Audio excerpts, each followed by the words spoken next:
Rookie right guard Osiris Torrance gets his third start 3 days in a row with the starting team here with Bills Mafia during the 2023 training camp. So some trends are starting to formulate here. There's some more players that are starting to get more with that starting team. But welcome to my channel here, Bills News Consolidated. We have to discuss it, right? Everyone hyped up about Dalton Kincaid, Kay Adams coming to Buffalo, Pittsburgh training camp in Rochester. Everyone is hyping about Dalton Kincaid. I really think Dalton Kincaid and Josh Allen have a great feel for one another. He's exactly the missing piece the Bills have been missing on offense here. Not to take away from Dawson Knox, but Dawson Knox is not that premier receiving tight end, right? Dawson Knox even admitting he only caught 16 balls all throughout his college career, having to come to Buffalo, transition to the NFL. I mean, A.J. Brown and DK Metcalf were getting all the targets in college.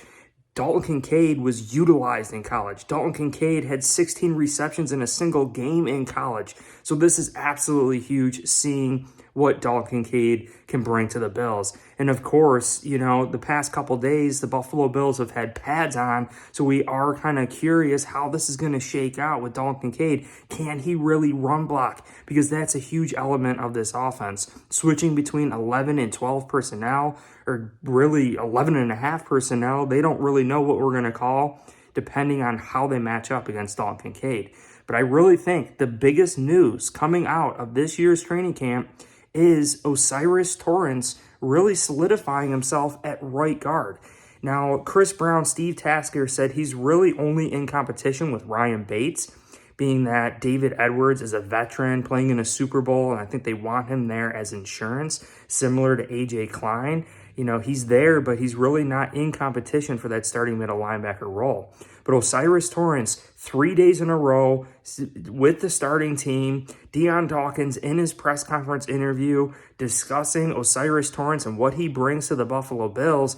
And he said it all goes back to Richie Incognito when Dawkins' first year here. And he says, you know, Richie was just so wide. You know, his lower body was extremely, extremely wide.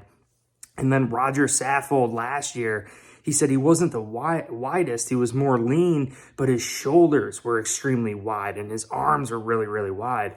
And now he compares Richie Incognito and Roger Saffold to Osiris Torrance, saying that he's wide.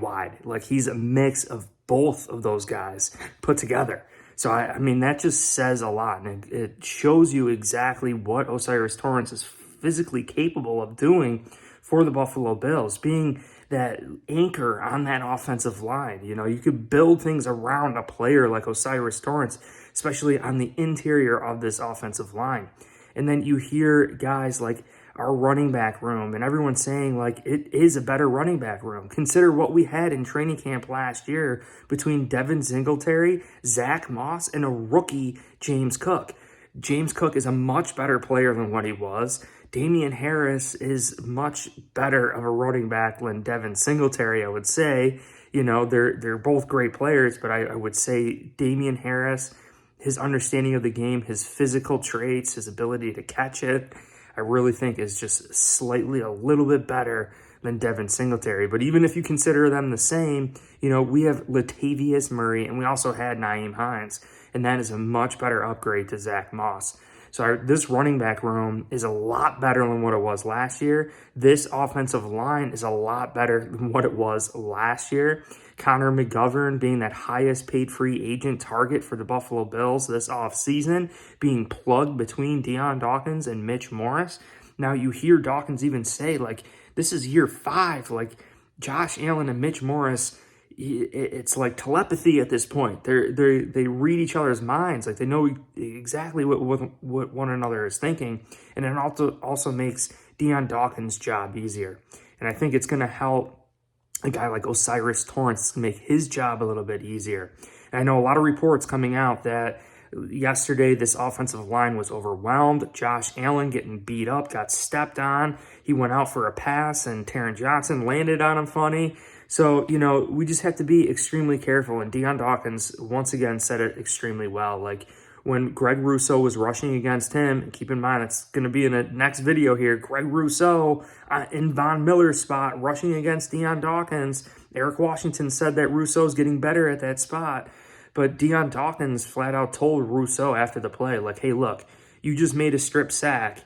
But during that play, I could have literally slammed you to the ground. And I didn't because we're teammates, right? And he's trying to take care of Greg Rousseau. So you might think on a play-to-play basis, fans might see a big play like that. But, you know, going against another team, Dion Dawkins even said he would have thrown him to the ground. He would have landed on him, taken him out of the game, and it would have went against the backup all game, right? So you have to be extremely, extremely careful. And I really appreciate Dion Dawkins approaching Greg Rousseau and flat out telling him that, you know, you got to humble him. You know, you think you're winning in practice, but when the lights come on, you got to be extremely, extremely careful. So I think this is huge. I know a lot of people are concerned about Kaiir Elam. Now, one thing Matty Glab reported yesterday, Buffalo Bills insider, was saying that we saw Kaiir Elam really rotating with the ones. Now, and one thing the coaches like about Kaiir Elam is that he's extremely great against press coverage, something he did in college and something the Bills don't necessarily do a lot of because we're more of a zone coverage team, refusing to get beat deep. But Kaiir Elam in certain downs and distances and going against certain players, I think would make sense to rotate with Trey White. Now, Trey White normally goes against the top wide receivers, right? That X position where they're right on the line of scrimmage, right? Fighting against press coverage. Now, I think Trey White, one thing he's gotten beat at are those 50-50 jump balls to those DeAndre Hopkins, T. Higgins type players, right? Now, is Kaiir Elam better in those situations than Trey White? It's going to be very hard to see and be a judge of that. But knowing that Kaiir Elam is extremely physical and knowing that Kaiir Elam really needs to live up to the standard of Trey White, rotating with Trey White, I mean, he could literally see how Trey White's doing that, come in for a series, and then be like, live up to that expectation.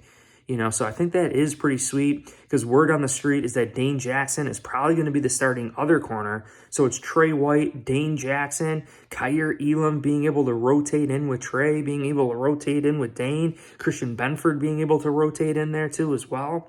So I think a lot of people concerned about Kaiir Elam, but he's definitely going to be seeing the field here in 2023. Damar Hamlin with the interception. Damar Hamlin tackling Latavius Murray in his first tackle back in pads. Damian Harris, talk about two hell of a first freaking tackles. Damar Hamlin's going to be ready to go for this season. But if you guys enjoyed this video, I'd really appreciate it. Hit like, subscribe. You know, like Dion Dawkins said too, you know, you gotta take this moment for where you are, you know, where your feet are. So appreciate today, appreciate what you got, and go Bills.